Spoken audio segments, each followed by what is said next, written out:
അതല്ലേ കണ്ണാടി വെച്ചത്? നിന്നെ നോക്കാനാ പറഞ്ഞത്, നിന്നെ കാണാനാ പറഞ്ഞത്. നിന്റെ കുറവ് കാണാനാണ്, നന്മ കാണാനാണ്. വെള്ളാപ്പള്ളി നടേശൻ ഒരു വശത്ത്, മറ്റുള്ള വെള്ളാപ്പള്ളി പ്രീതി നടേശൻ വേറെ വശത്ത്, BDJS വേറെ വശത്ത്. അവരറിയാതെ അവര് നമ്പൂരിയായി, അവരറിയാതെ അവര് ഹിന്ദുവായി, അവരറിയാതെ പ്രമാണിയായി. അപ്പൊ കമ്മ്യൂണിസ്റ്റ് പാർട്ടി പറ്റും. ആ നാരായണീയ ധർമ്മത്തിൽ കുറ്റിപ്പുറത്ത് കൃഷ്ണപിള്ള അടക്കം പ്രിയപ്പെട്ടവരെ ഇസ്ലാം അടക്കം അതിന്റെ വർക്കിംഗ് കമ്മിറ്റിയിൽ ഉണ്ടായിരുന്ന ഒരു കാലത്ത് ഏത് ശ്രീനാരായണ ധർമ്മ പരിപാലനമാണ്.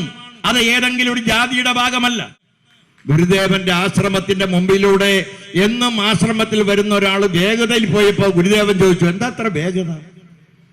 അപ്പൊ അയാൾ പറഞ്ഞു, വേഗതയൊന്നുമില്ല ഗുരുദേവന്റെ, നാളെ എന്റെ മോളുടെ കല്യാണത്തിന്റെ പൊരുത്തം നോക്കല്ല. എന്തേ, ആരുടെ അടുത്താ പൊരുത്തം നോക്കുന്നത്? നമ്മുടെ ആശാന്റെ അടുത്താണ്. അപ്പൊ ഗുരുദേവൻ പറഞ്ഞു, എടാ, ഒരു മനുഷ്യനും മറ്റൊരു മനുഷ്യന്റെ ഭാവി പറ്റില്ല. അങ്ങനെ ഏതെങ്കിലും ആളുകൾക്ക് ചെയ്യണമെങ്കിൽ ദൈവത്തിനേ പറ്റൂ, ദൈവത്തിനേ പറ്റൂ. അതല്ലേ കണ്ണാടി വെച്ചത്? നിന്നെ നോക്കാനാ പറഞ്ഞത്, നിന്നെ കാണാനാ പറഞ്ഞത്. നിന്റെ കുറവ് കാണാനാണ്, നന്മ കാണാനാണ്.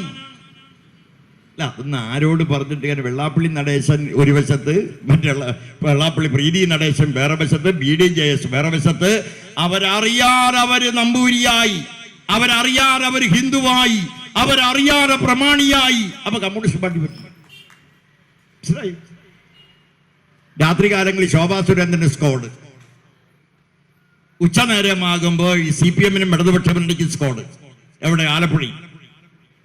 ഞാൻ പറഞ്ഞു വന്നെന്താ, നാരായണ ഗുരുവിന്റെ നാരായണീയ ധർമ്മം എന്താണെന്നറിയോ? പക്വമായ ജീവിത വീക്ഷണത്തിന്റെ പേരാ നാരായണീയ ധർമ്മം. പക്വമായ ജീവിത വീക്ഷണം.